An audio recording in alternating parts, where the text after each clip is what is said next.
பஞ்சாப் மாநிலம் வாஹா எல்லையில் இந்திய வீரர்களுக்கு ராக்கி கட்டி பள்ளி மாணவிகள் சகோதர பந்தத்தை வெளிப்படுத்தினர். சகோதரத்துவத்தை விளக்கும் ராக்கி பண்டிகை வட மாநிலங்களில் வரும் 7ஆம் தேதி கொண்டாடப்படுகிறது. இதனை முன்னிட்டு அமிர்தசரஸில் உள்ள பள்ளிகள் சார்பில் இந்திய எல்லையில் காவல் புரியும் எல்லை பாதுகாப்பு படை வீரர்களுக்கு ராக்கி அணிவிக்கும் சடங்குகள் நடத்தப்பட்டன.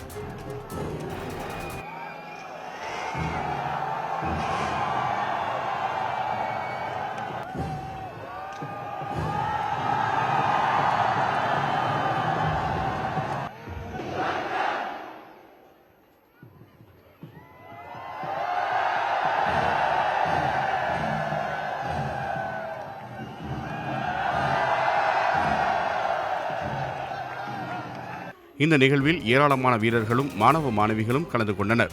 டோரா பொம்மை போலவும் கார்ட்டூன் பாத்திரங்கள் போலவும் வேடமணிந்த மாணவர்களுடன் பல்வேறு கலை நிகழ்ச்சிகளும் கண்கவர் அணிவகுப்புகளும் நடைபெற்றன. இதனைத் தொடர்ந்து தேசிய கொடிகளுடன் பெண்கள் அணிவகுப்பு நடத்தப்பட்டது.